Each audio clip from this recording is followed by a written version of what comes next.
Hi, I'm Matt and welcome to SoiLab. You probably see this jungle of tomatoes and lettuce in front of me and are wondering what we did and why we did it and maybe even what we learned. So that's what we're going to dive into today. First, what did we do? Well, we filled equal amounts of bagged or potting soil in each of these containers, and we pre-germinated 2 lettuce seeds and 2 tomato seeds and planted them exactly the same in each, kept these moist and grew these out for 6 weeks. So what we're gonna do is compare our above ground growth, our below ground soil test data, and then discuss what we think these might be best used for.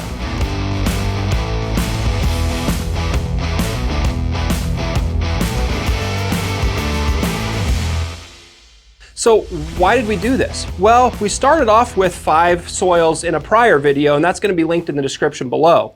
And in the comments, we saw a lot of, where's the Fox Farm? Where's the Espoma? Have you done the Sun Gold Black? So we picked some of those that you recommended, planted those out, and are replicating that same trial. So what soils did we end up using? Well, we started off with this Espoma Organic Raised Bed mix. We also used Nectar For The Gods number 4. The next one we see here is the Pro Mix Premium Organic Garden Mix. Then we had our 2 Fox Farms. We have the Fox Farms Happy Frog here and the Fox Farms Ocean Mix here. So those are the 5 that we selected. And for those of you who wanted the Coast of Maine soils, those are in the containers and those will be upcoming here in about 6 or 8 weeks. Well, as you can see, we had a lot of variation in our top growth. Both of the Fox Farms, both the Happy Frog and the Ocean Forest, did exceptionally well. You can see really robust tomatoes, really big lettuce plants as well. As we move down to our Pro Mix and our Nectar For The Gods, you can see we don't have quite as much biomass. And in fact, in this Pro Mix soil, only one of the 2 lettuce plants survived, and one of the 2 tomato plants was really struggling throughout this entire trial. As we move down to the Nectar For The Gods, you can see we have 2 of each, our lettuce and tomatoes, but they're pretty stunted. We're starting to see some chlorosis on those older leaves. And what does that chlorosis on the older leaves tell us? That's a visual nitrogen deficiency symptom. That nitrogen's moving out of these older leaves and into these younger leaves so that this plant can continue to grow and develop. As we look at the Espoma Organic Raised Bed mix, you can see that our tomatoes did germinate. The cotyledons came out, but we never got true leaves. The cotyledon actually shed just before we started filming today. As we look at both of those lettuce in the Espoma soil, the cotyledons came out, we got 2 true leaves, but they just kind of stalled, and they never did come back. So now that we've looked at this above ground growth, let's talk about what we learned when we took soil test data.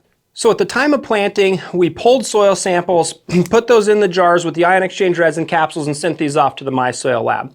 Let's go ahead and dive into the MySoil test data and see if we could have predicted what we're seeing here ahead of time. The first similarity that I think is notable is the pH.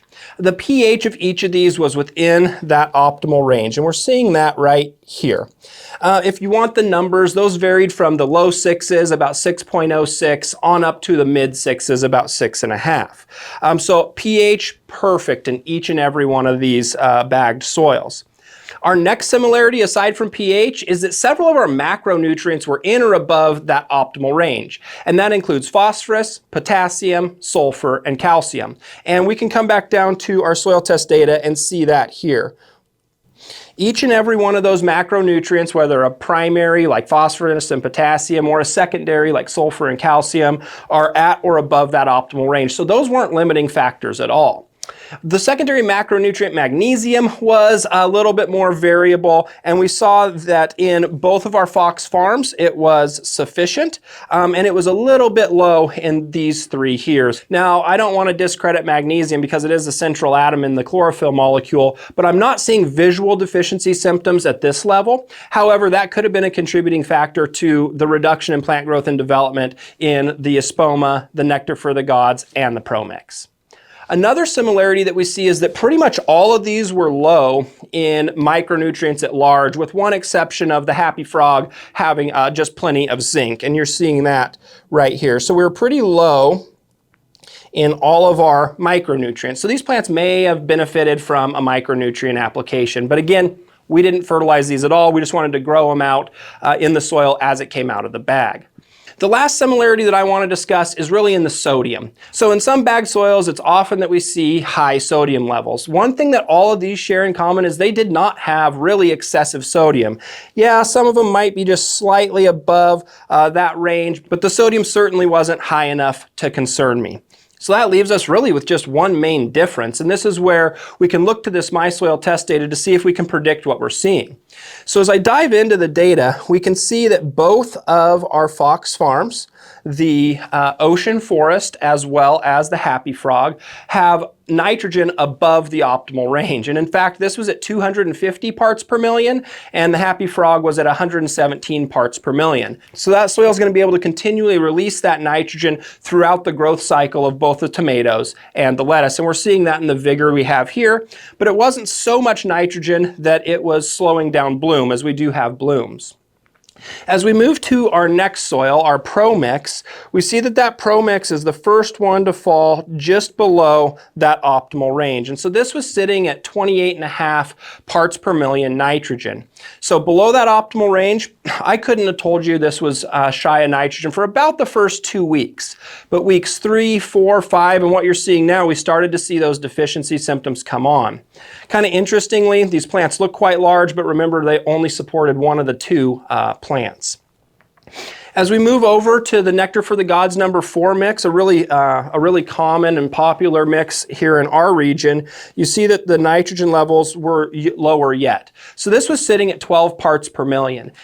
Then, when we look at the Espoma, this was sitting right at 6.5 parts per million nitrogen. Now, that's not a ton of nitrogen.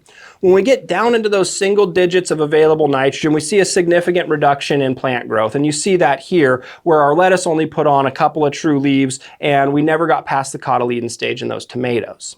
All right, so we've discussed what we did. We put 5 bag soils in, we planted lettuce and tomatoes and let them grow for 6 weeks. We talked about why. It's because you guys were commenting and letting us know what you wanted to see.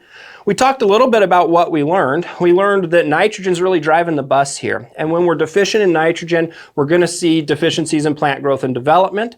And the MySoil test was able to predict, based on those optimum ranges, how much growth and development we saw, or more importantly, I think, where we were limited. So what's the best use for each of these? If I want to fill up a container, put plants in the ground, set it and leave it, I'm probably going to go with either the Fox Farm Happy Frog or the Fox Farm Ocean Forest. If I'm more interested in filling a container and amending it or bulking up a raised bed, maybe this Espoma, the Nectar For The Gods, or the Pro Mix would be a good, and then I can dictate what amendments and fertilizers I add to that blend. Whichever bag soil you choose, if you're soil testing and predicting those nutrient deficiencies and then correcting them with amendments and fertilizers, you're going to end up with happy, healthy plants and nutrient-dense foods. If you've enjoyed this content, please like, subscribe, comment below what you'd like to see next, and if you'd like to get notified when we post new content, hit that bell button for notifications as well. Thanks for watching today. I appreciate y'all, and we'll see you again soon in the lab.